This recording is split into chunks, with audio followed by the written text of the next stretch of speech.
We have just one more game left remaining until we will know who will be the champion of the Open Series here at the Wingman Season 9. I'm Toby, joined by Saint, and we're headed to Erangel one more time. And I am really curious to see who's going to win, because as we talked about during that game, there were so many of the top teams that went out with 0-1 point. Yeah, but that top bracket is getting so close now. There's probably 6-7 teams that are still within a chance. I mean, some of them need other teams to have bad games and then need to have a really good one themselves, but they're all still within a chance. And we haven't seen that yet.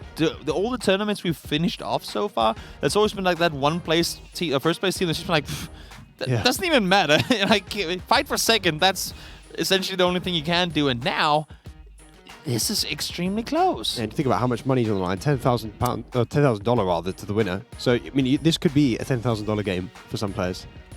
Imagine sitting in like 10th right now and then win and get first. Yeah, that would be insane. Like, oh, Mom, you can book those tickets to Thailand anyway because we have money for vacation now. That's insane. I mean, it's something you don't really grasp when you sit here and cast. It's just how much is on the line for some of the... Like, it's literally make or break. But like for a player who wants to invest in... I mean, obviously all these guys, they want to play at a high level at some point, but...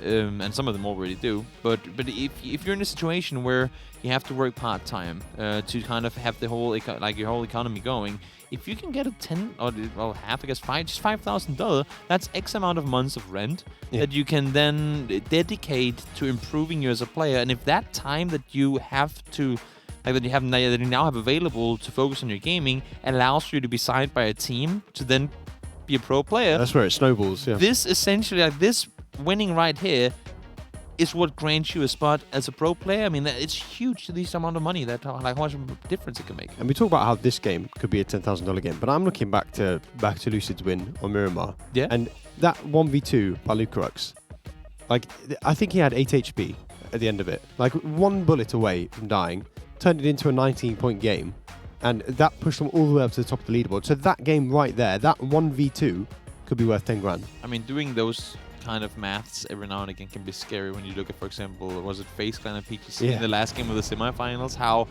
they made it even though, like, I think it's 8C survives with 4 HP or something like that. It's like, what? Oh. It's literally a game of butterfly effect. Like, that's just one massive butterfly effect this entire game. Now, Team Diamond got themselves a win then. As you can see, back to Lucid, 1 point.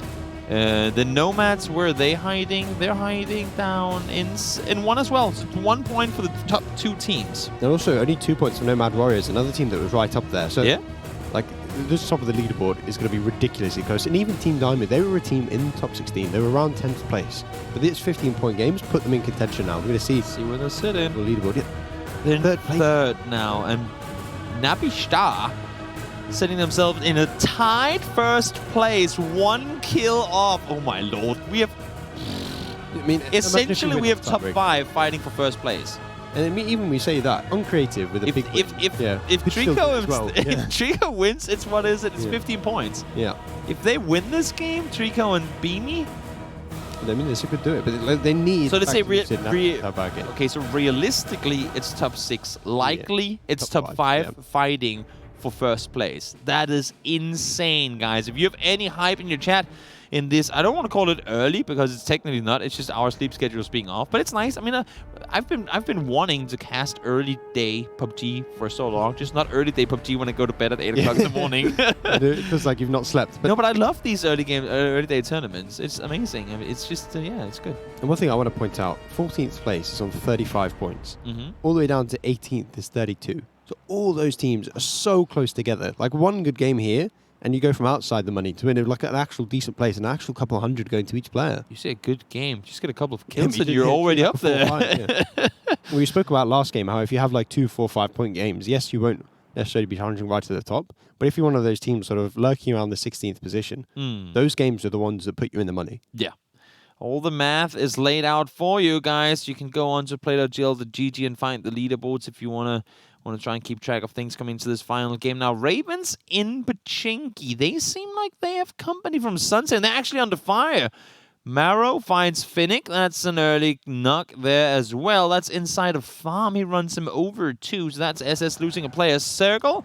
Well, as Cinder and Ferris can be for a final game. And as you can see here, Marrow was going for the hard spawn, and seems like he got it. Yeah, and Mara is one of the teams that is sort of fighting for that top 16 right now. They're in 14th place, only 3 points in the good. So, like, the fact that they're already getting that first point is a really good start for them. True. MJO and Marco trying to see where they can get gone over by Pris, and they, well, I mean, they're blessed with the circle, and it does give them some opportunities as to where they want to play from, but of course, they are not alone. We have Inson, Illidan out here as well, Owen Shelder, Cray, and his teammate up in Prison, in Mansion, and then we have Elke Ganten doing their Eastern Lipovka split.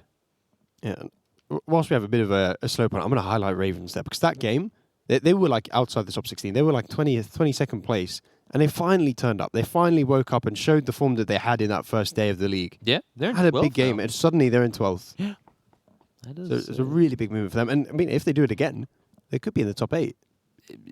I want to say easily. I mean, we've seen what they're capable of doing. There's no way that shouldn't be possible. I mean, it's an 8-point gap to 8th. So like you're looking at easily a win or like a top 3 with a couple kills.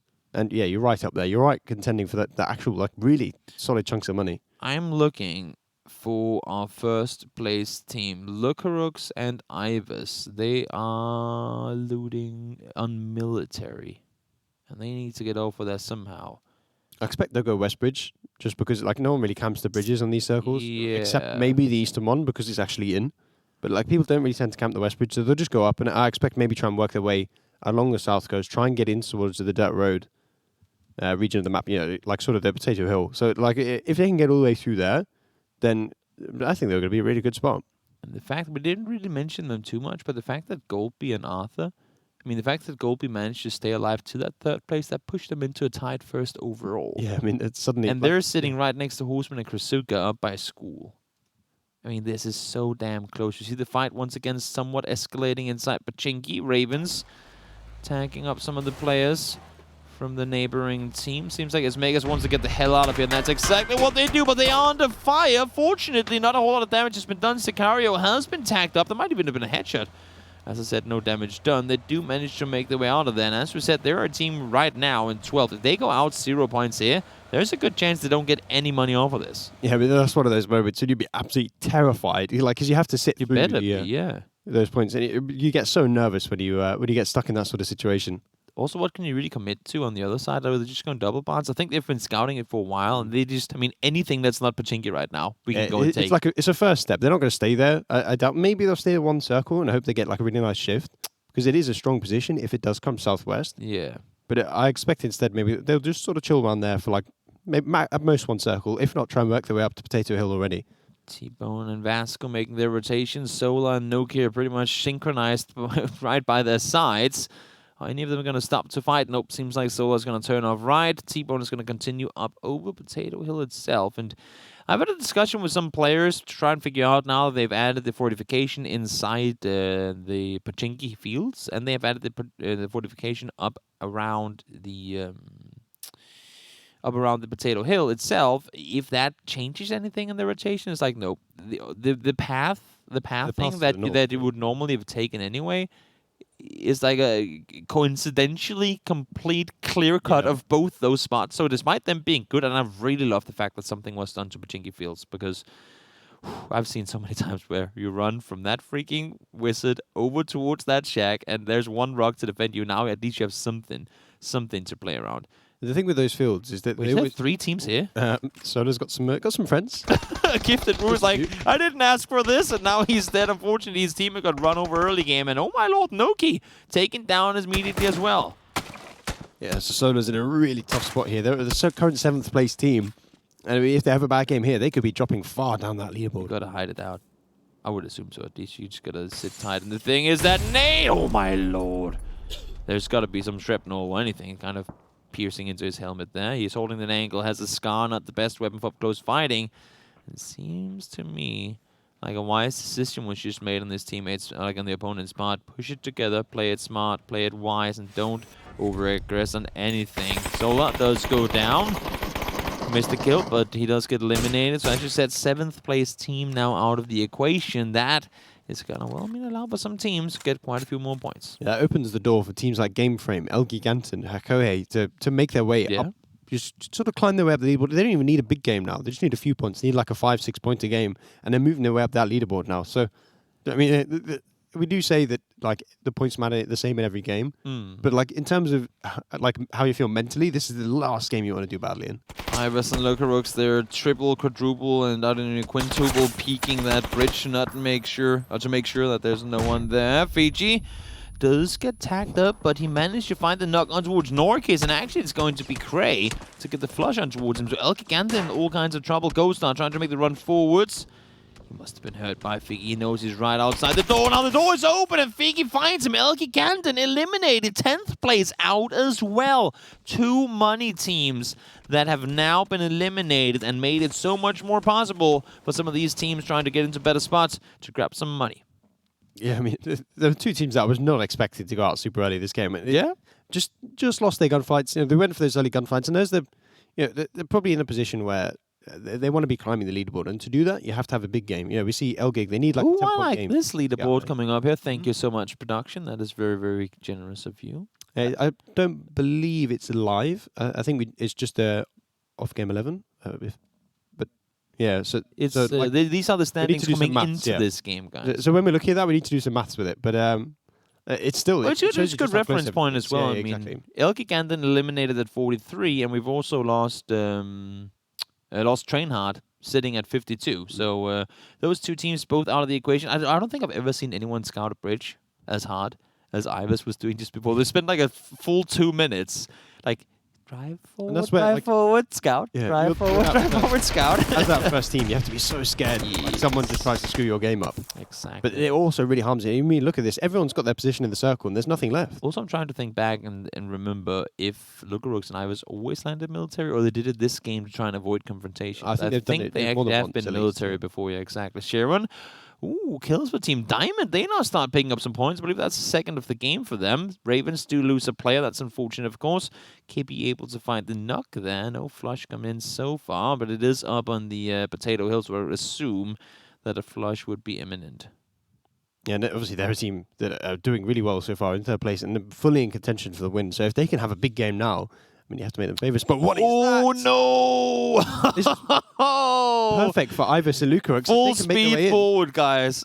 They're sending it. They have to. They know there's so much real estate available right now. I mean, 60% of the circle's just empty. All these teams on the north, they thought they were in a nice position. Suddenly, just in a really crappy one. Keep it the Slayers fans. Wow. Ravens trade 1. Do go down. No tail. Does manage to find the flush onto Sicario, and Kibby finds 1 more, so that's 2 kills for them. Again, I was not aware that No-Tail is committed to PUBG rather than Dota. Oh, is it the same No-Tail? I would be very surprised if one of the best Dota players in the world started just playing PUBG casually. You never know. There are people that, I mean, God V is a great example. He was a pretty high level League of Legends player who then also became a very, very high level PUBG player, right? What's so you that? never know. Who's it? The NOP player that used to play Overwatch? Reels? I don't remember. I think it was Reels. Beamy. He has gone down. He did manage to get himself a kill. This is a team that we talked about with a decent chunk of points. This game could be in contention. I mean, it's one of those on the brink teams of making. I think if Beamy goes down now, that's going to make it very hard for them to really get anything going. And Trico is on a fire, and they're going to go down now. Uncreative. Eliminated 6th place team.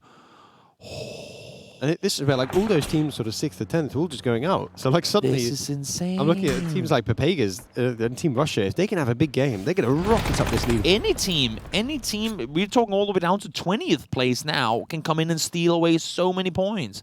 And the thing is it propels. If the teams around you don't manage to stay up either, like one push down from one team pushes the entire pack one step down. And every single team below you that starts doing well, if you're sitting in 7th overall right now, you could be finishing off in 15th and barely even stay in the money. I mean, there's so many permutations. Game Frame is one of the teams that could really. And they just lost out as well. All the top teams are getting eliminated. We pretty much only have the Nomads, Gulpy and Arthur, and back to Lucid left remaining, and alongside Team Diamond. This is insane, and it's teams that we haven't seen a lot from before that are starting to rack up points, and they're really making this last game interesting.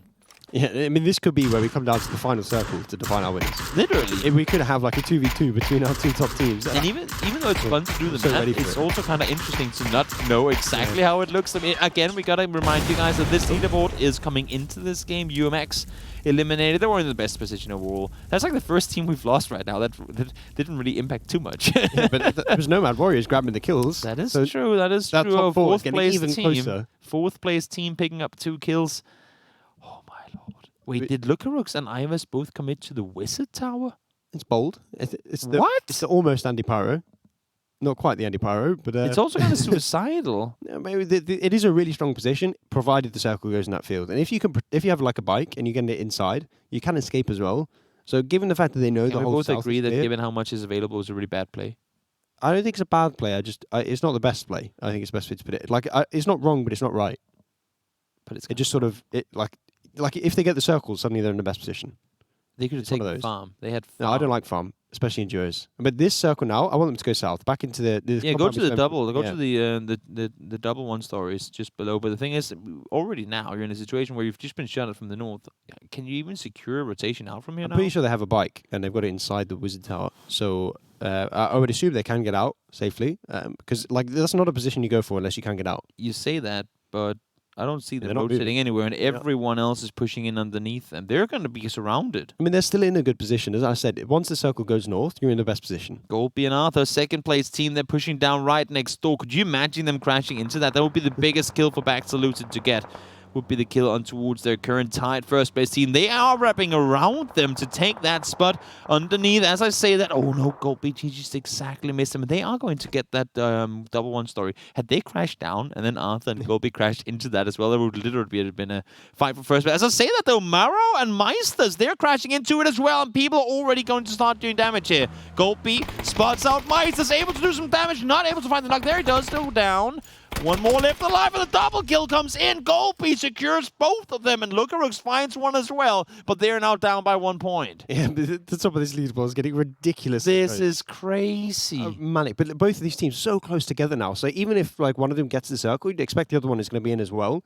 So we should see both of them make it to late game, provided the circle goes in that sort of region. This is absolutely crazy. MJO spots people on the other side. He is by himself, though, so don't want to do too much. Seems like Sons of Mother's Girlfriend. That's an interesting name again. Trying to hold off. No Tail does get eliminated. There's one more. Okay. Kippy does manage to make his way inside the house. 6 kills already for CMDR and his teammates, but they do manage to get eliminated here. I think Kippy and No Tail, they've got to be racked up quite a few points now as well. Yeah, the problem for them is they were already so far down the leaderboard. Yeah. So like a massive game may get them into the top 16. Just barely, yeah, exactly. But like, it has to be a win. Sharon gone down. That's Diamonds losing 1 player. One of their direct rivals as well, Cheshire Energy, one of the teams. I think they were in 5th place coming into this. So all these teams, like we've got 3 or 4 teams at the top of this leaderboard that are having a good game, and they were down by just 2 points. Yeah, so it's getting mightily close. This is absolutely insane. Like this is actually It's the perfect way to end it. I guess so, yeah. I mean, when you have a BO12 with this point system, it's always going to be close no matter what. But unless you're we've just seen so many times where one team gets like 3 wins and then it's pretty much all done. But everybody has been stepping up on each their occasion in this tournament so far. BenQ trying to fall back. If he can get the elimination onto Bivashka, he would be perfectly set. But Munch spots him. Now he knows exactly where he is. Yeah, he tried to aim through the wrong window. But if he can get these kills and take out Cheshire Energy, A, he secures his position in the top 3, and B, he starts pushing his way up further up the leaderboard. So this is an absolutely crucial fight for BenQ. Circle shift south once more. There is still some real estate available, and we have teams far up on the northern side that need to make their way in, including the N47 duo here. They do manage to find 2 kills, and now more might be lined up for them. STI miles out in the open at Eternal Faith. Doesn't make it into safety, and it's actually Illidan to take both of them. Vasco landed a lot of shots, but it was Illiten with the SLR from the eastern side that take both. And I think Vasco's looking at it, wait, what? I didn't get any of those kills. I saw blood all the time, but I didn't get anything there. That's an ADR farm, but not quite what you need in a tournament where kills are anything that matters. So imagine if you got 100 points, 100, like 1 point per 100 damage you do. That would make them like. You would have. How would that like, change games? Well, you would have no flushes because people would be wanting residence because you got. I guess you know. It would get very messy. Team Russia. Yeah, it probably would give a little. One of the teams that could capitalize on the sort of mid pack not doing well. They're one of the duos that can really capitalize on that game. So if they can survive this, as I said, that orange falls out the car. But like Flax in the shack. Ooh, that was good. Flak in the shack. Didn't even think about it. I think he's in the shack. Anyway, he's in a pretty decent position hiding. Isn't he just chilling? No, he's in the dip. Yeah, yeah, exactly. I was thinking he was a different place. Like Anyway. the dip doesn't have the same ring to it. Yeah. No, I was trying to think of why it doesn't work. But anyway, he's in an all-right position. They're in the placement points now. So any points, like any survival he can do, is going to start pushing up that leaderboard because all the teams above him in the leaderboard are already gone. Locarox and Ivers have just crashed in towards the southern side of the farm compound. They might have company. No, fortunately, Ilden and Ensign, they stopped a little further up the road. So the Wizard Tower is open for T-Bone and Vasco to present. I think, they are on foot, both of them. So running across that field is going to be rather suicidal. Oh. Yeah, we expect this circle's sort of going to end like 50 to 100 meters south of farm in that field, like right in the middle of the map. That's where it tends to go. So you're thinking now that the two teams in the best positions are Nabista team. Back to Lucid, and they are first and second. That is that's scary. It's exciting in many ways. Yeah, exactly. That's very interesting. Chechu Energy, yes, they're in a rough spot on the east, but they have those vehicles. If they can get one of these compounds that are free in the middle, if they can spot that and get to there, suddenly we're going to have a three-way fight in the late game for the victory, for 10 grand. That is absolutely insane. I mean, the fact that things have come down this close. I mean, I know it's close. The tournaments are close often, but the fact that our two top teams came into this game tied in points, as you can see, 75 apiece. And right now, I think Golby have 2 kills this game, and I think Ivers and Lugarux only have 1. So they should be up by 1 point. And also, should it be a tie now? Like if one team gets more placement points than the other, it's going to be tied in kills as well. This could be. Imagine if we actually get a tie. And then I think I'm pretty convinced that the second kicker in like if kills are tied as well, because if they're tied and kills are tied, then placements are going to be tied too, obviously. Yep. That means that it's the one game you had the highest amount of points. Yeah, the biggest game. Yeah. Like your biggest game is going to be the one to decide it. And I'm not sure who has had the highest game, because I don't remember. I don't remember yesterday seeing Golby and Arthur winning a game. But they won one earlier today, so I'm pretty sure it was a big. Like there was quite a few kills in it as well. So that's a nice circle for them.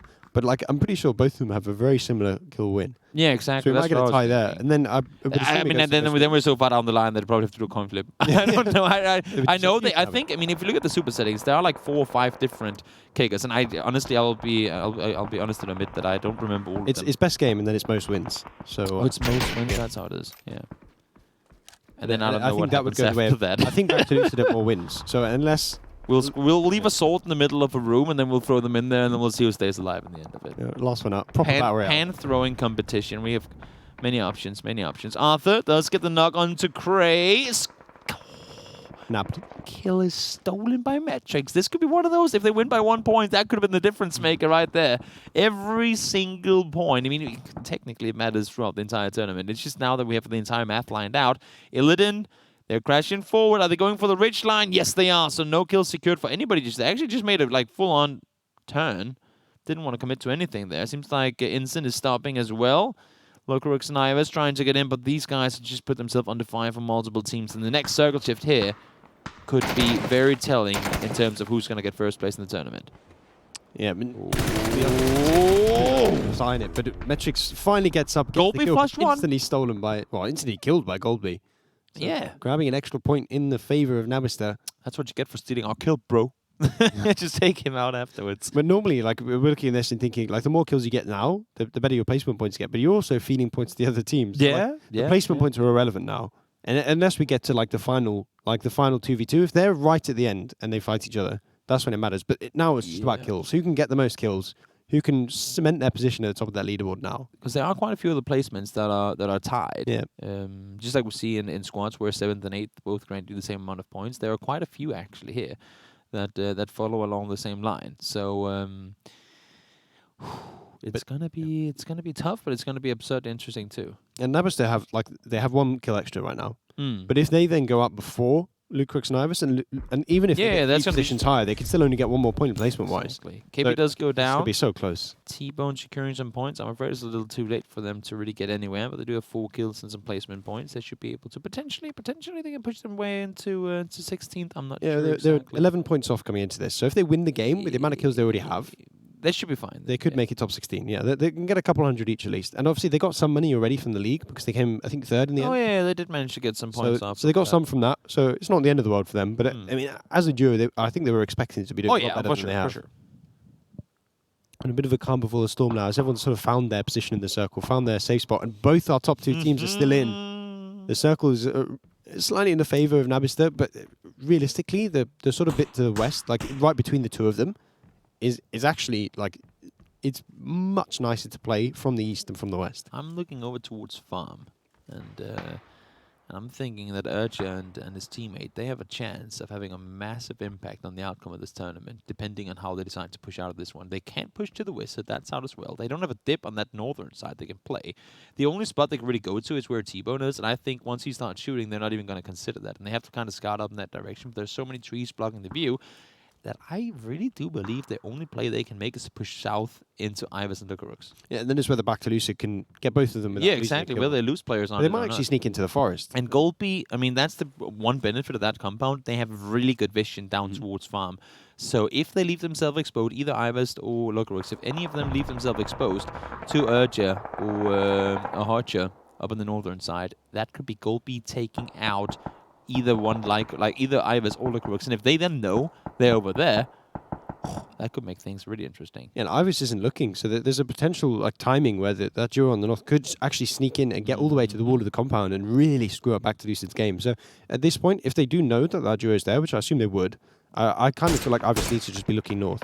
They would have to. They would absolutely have to. You can see Lucrux is looking south as well, trying to secure points. And I mean, one thing is that they get there. That's not even necessarily the worst part. It's just if the next circle then shifts away, which there's a likely chance that it will, or they are actually looking over in that direction. Lucrux pretty much spotted them before they even peeked over the top. Very, very good timing on that one. I mean, if there's a...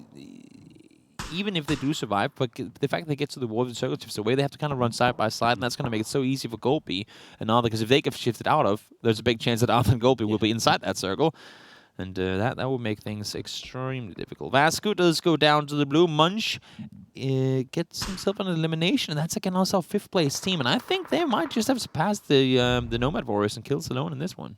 Yeah, I mean, Diamonds also had a pretty bad game, so the placement points as well is going to start pushing them up towards the top part of this leaderboard, at least into the top 3. I mean, I think top 2 is going to be sort of out of reach now, given how you'd good, think so. Given how good Nabister and Back to Use are doing. But if Munch can survive like 1 or 2 more placement points, you have to think that he should be coming 3rd.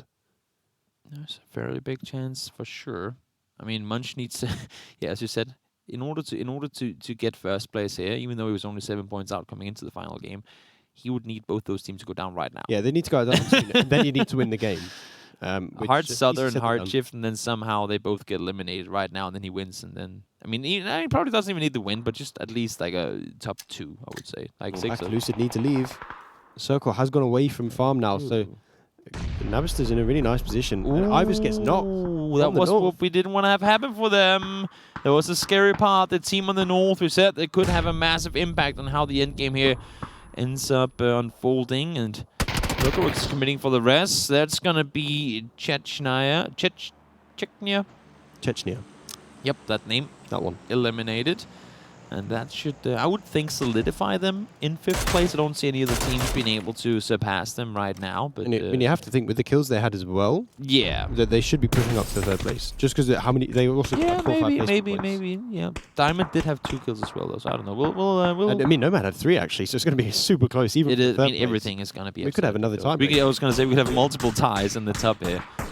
We could easily have multiple ties. T-Bone is still out on the western side. I think he realizes that he needs to push something, and there's only really one play to make. He's throwing smokes outside the windows to try and block off vision. I like that. Instead of smoking off yourself, you just throw the smokes on the windows of whoever can spot you. And he's trying to get some angles onto opponents down across the field towards the wizard area. T-Bone is tacked up though, forced back down, and now the blue is coming in, so he needs to push forward. Ensign on your screen. He knows there are players down by the shack on the southeastern side, spots the bike leave.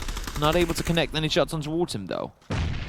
Yeah, that bike is going to pretty much the one good dip left on the south side. So yeah, all of a sudden, Z is in a really tough spot where they're basically being pinned by a crossfire. that was actually where Ensign and Ilden went earlier, but they turned around and went down to the compound south instead. I mean, it was a position where they couldn't play it earlier. Exactly. They were getting Just lit way up. too And open. in this circle, in this late game, given how few like high ground positions there are, obviously there's nothing on the east anymore. Suddenly it becomes a really strong spot.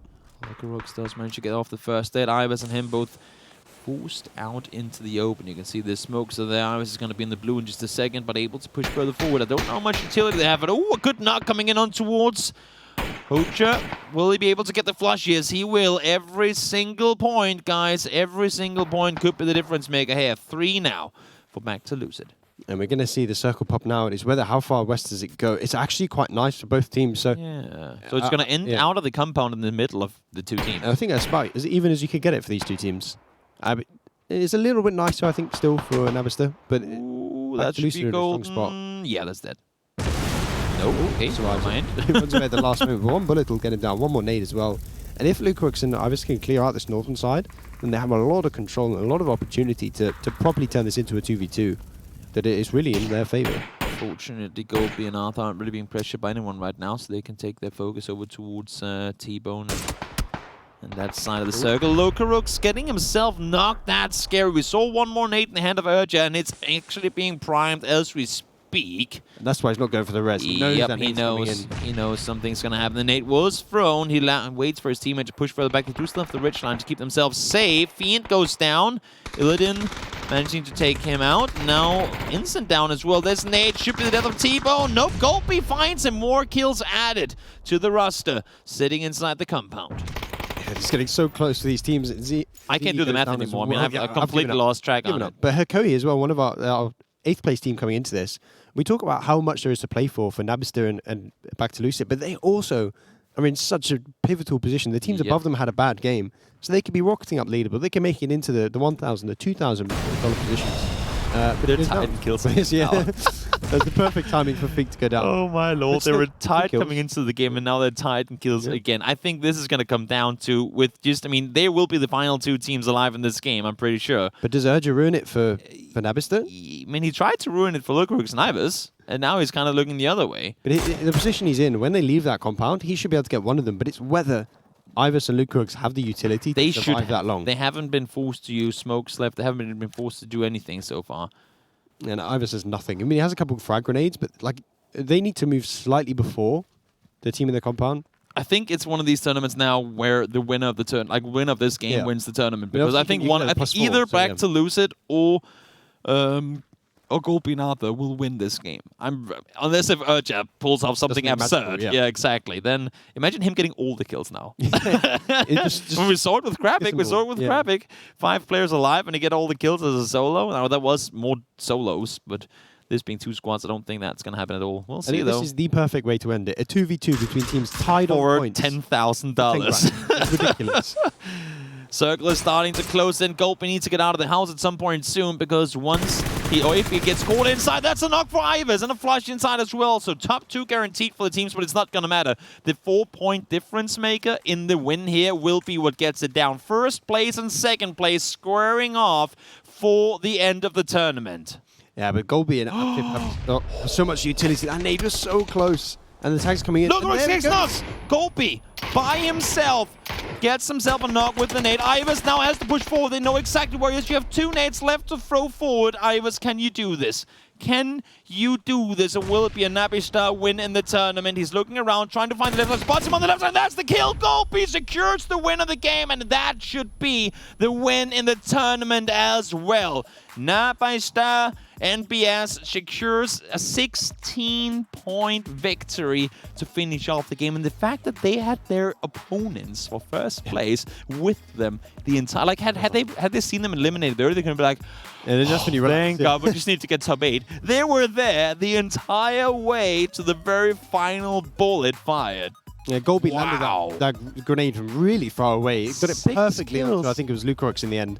Put it down to a 2v1, and at that point, Iris had no utility left and just had to try and find that knock. He just couldn't get it. The Nabis still wins.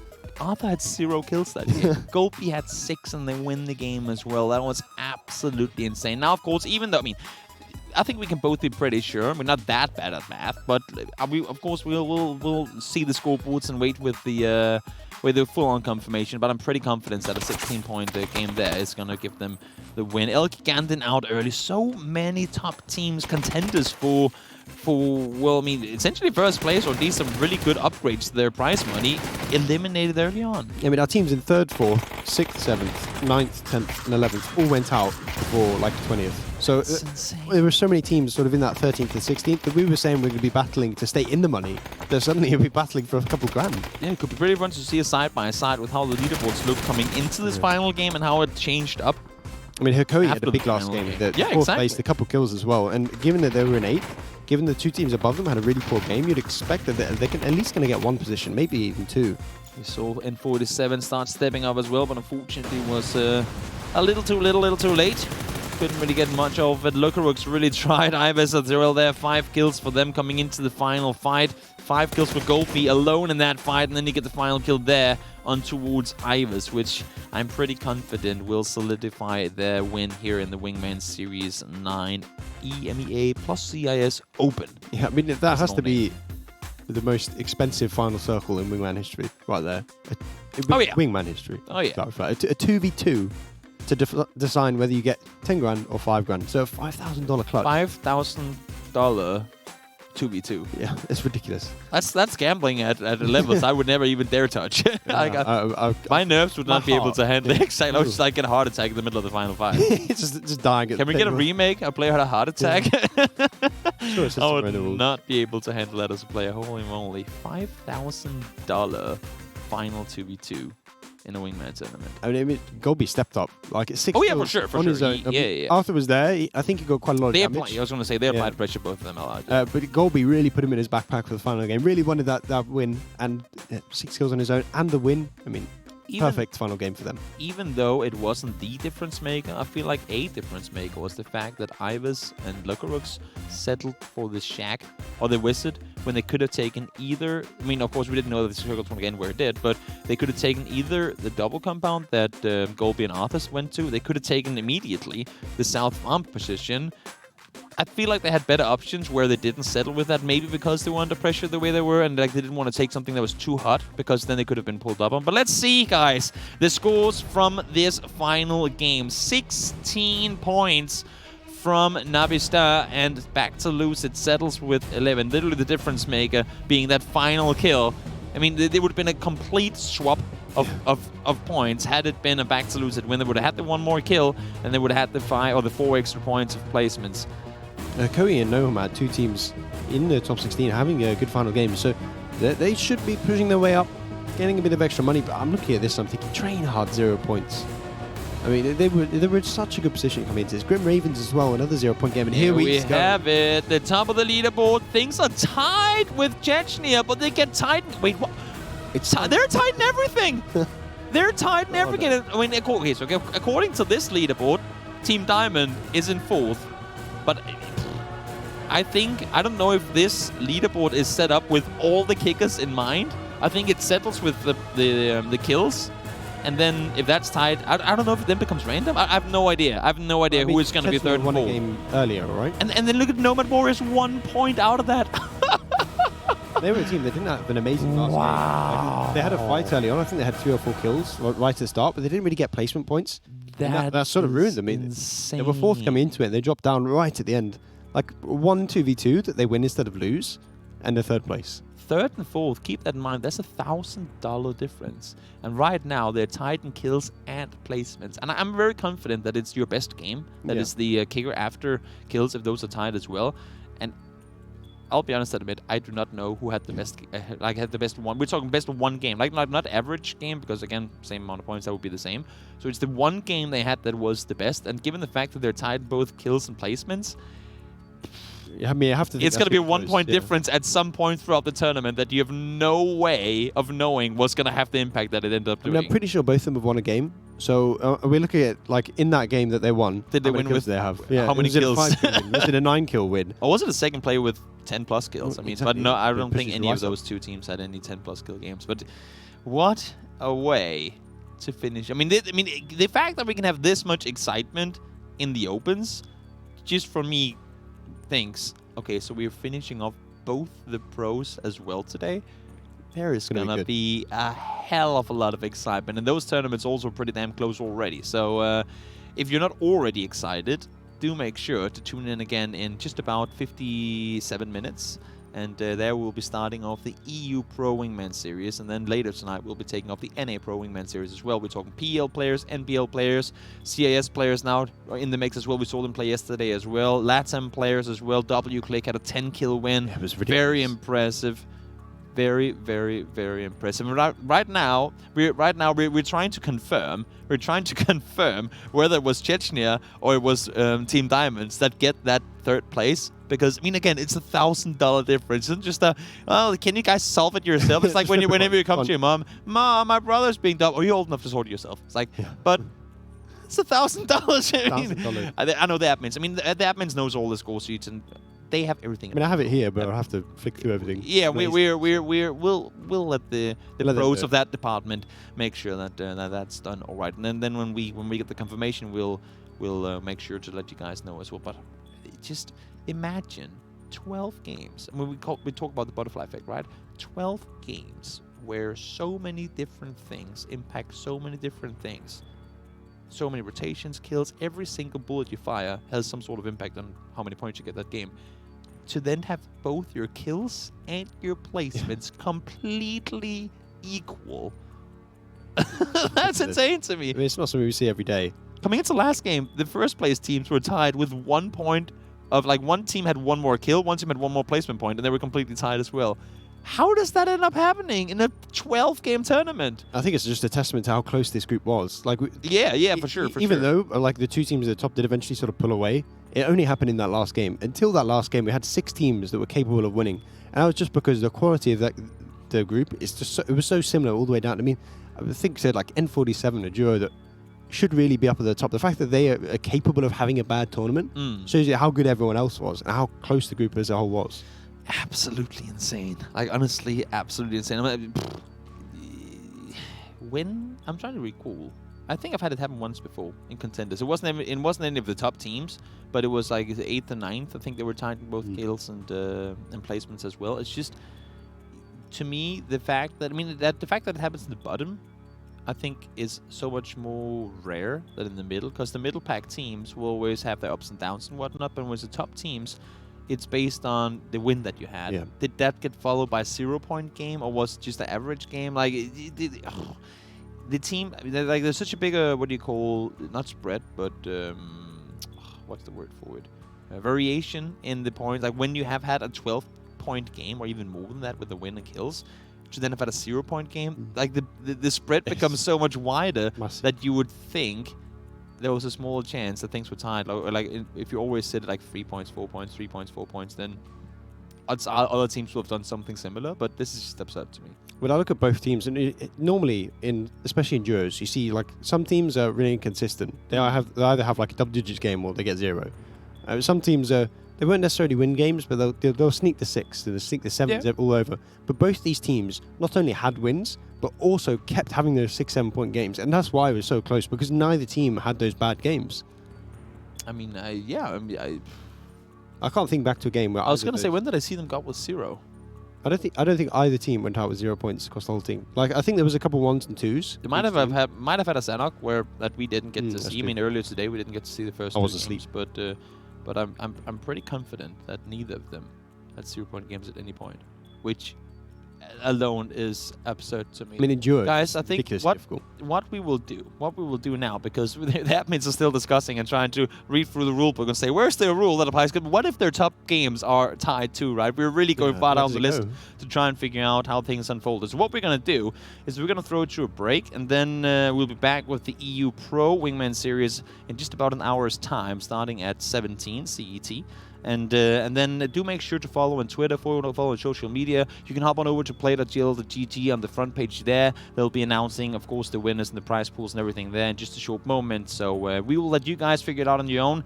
And, of course, on social media, we'll do everything that we can to let you know who got third, who got fourth, because they're pretty much tied in everything. It's insane. I mean, They have to go they could all literally the be way tied down all the the way. list. It could be. And then maybe they just share it, but I don't know. I mean, I would maybe. assume at that point you just split the prize money, right? But, Maybe they share. But we are going to take a break now, guys. We'll be back. Demon and Haste will be back for the first 3 games of the EU Pro Wingman Series 9 Grand Finals in just about an hour.